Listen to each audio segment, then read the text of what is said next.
What is going on there, guys? Kempy here, and welcome back to the channel for another tactic tester. And today it's another one made by the man, the myth, the legend, Josh Daly. Today is a CONTE 3-4-3 tactic tester, and it starts out, we'll get straight into the tactic. As is, you guys know the teams we're using from the last one. It's United, PSG, Plymouth, Ajax and Hearts, the teams we are using. You can see the formation. So De Gea is the keeper, sweeper, keeper and defend. First, right centre back is a wide centre back, no added instructions. Middle centre back is a ball playing defender, no added instructions. And the left centre back is also a wide centre back, no added instructions. The left wing back is a wing back on automatic. This is a cross more often, cross from byline and close down more are the added ones.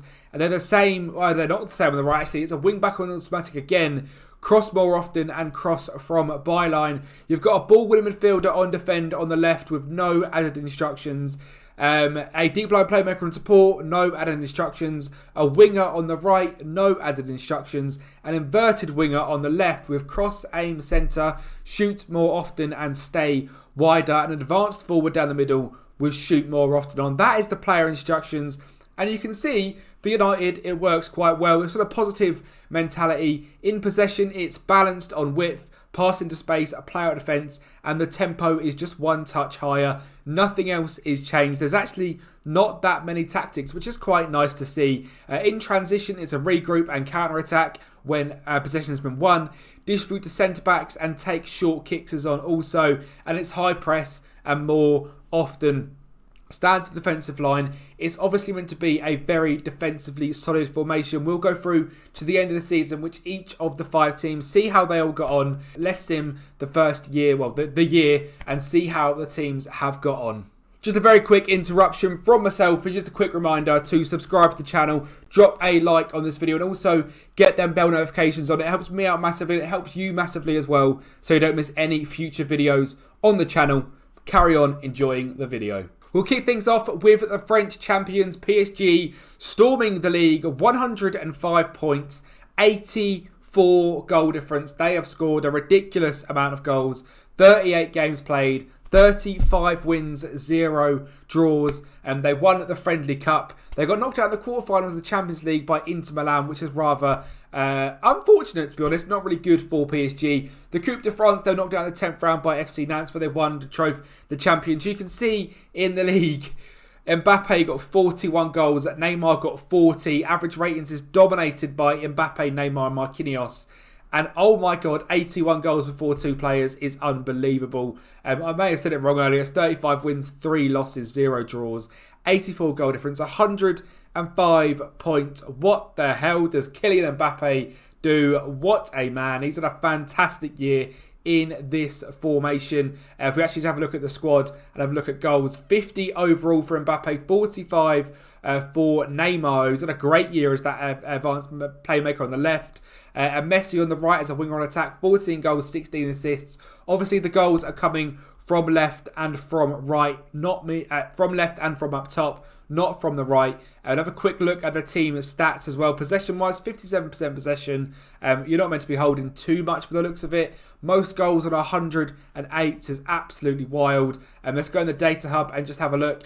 Goals per game, 2.84. Expected goals per game, 2.38. Defensively, conceded 0.63 and expected to concede 0.85. So under a goal a game expected to be conceded from PSG. A very, very good season for them. They've absolutely dominated. Let's see if Manchester United have had the same luck as PSG. No, is the answer to that. United have not had the same luck as PSG. And if I didn't make this unsackable, I would certainly have been sacked. You can see it was a great start to the league in 1st and 2nd place, but they dropped off massively and ended up in 12th place on 50 points. No European football for United next year. Let's go on the competition, see how they got on. So knocked out in the quarterfinal of the Europa League by Lazio, knocked out in the 5th round of the FA Cup by Brentford, and the 4th round of the Carabao by Southampton. Also finishing 12th in the league. Top goal scorer is Martial.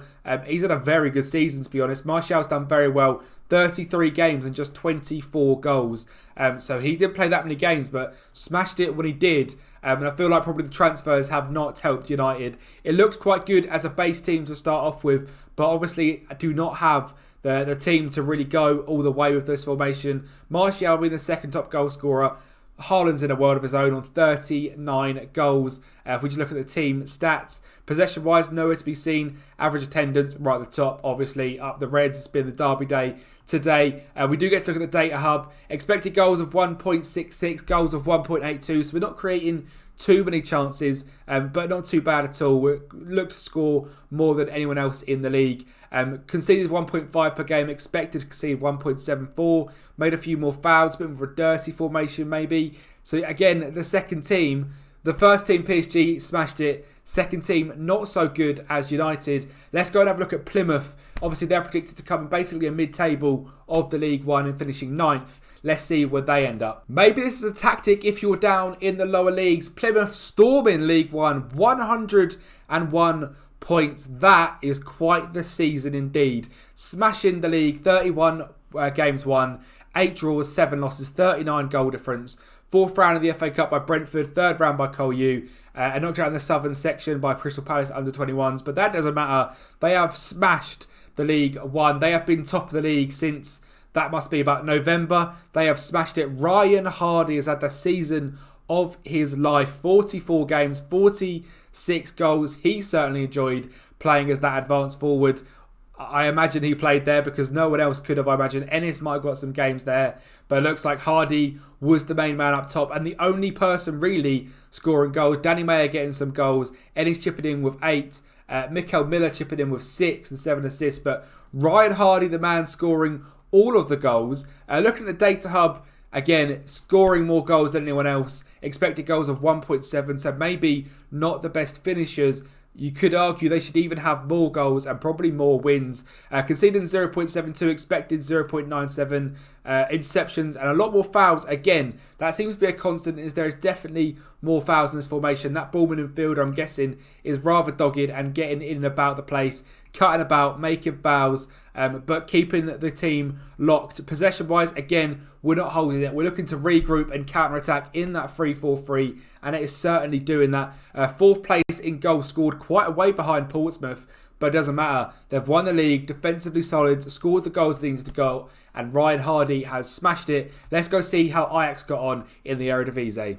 So you can see Ajax have won this season. A point ahead of PSV. It come right down to the last couple of days, and they did end up winning it, even though they lost on the last day to FC23. From that, I imagine they got to the Europa League final. That can't be Champions League. Let's have a look at the competitions.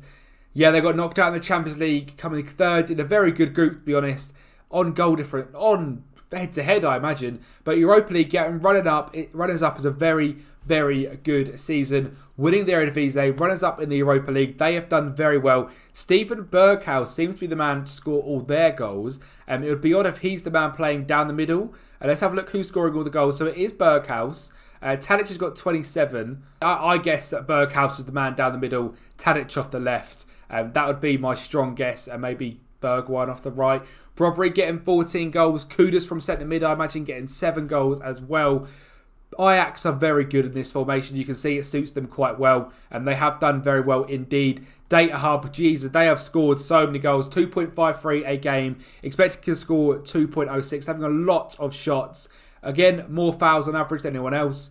0.91 expected to concede a game, and expected per game is 0.79. So they have done very well in this formation. Let's go to the last team, Hearts, and see if they can do a Scottish upset and topple Celtic or Rangers. So Hearts haven't managed to topple Celtic or Rangers, but are a clear 3rd best team in the league. 64 points and 9 points clear of Aberdeen. Sadly, also about 18 points below Rangers, so they're quite clear, and then beyond them is another 20 odd points to Celtic. So there are 2 standout teams in Scotland. We all know that, but how did they get on in the competitions? Did they win anything? They come runners up in the Premier Sports Cup. Europa League, they got knocked out in the group stage, which is disappointing.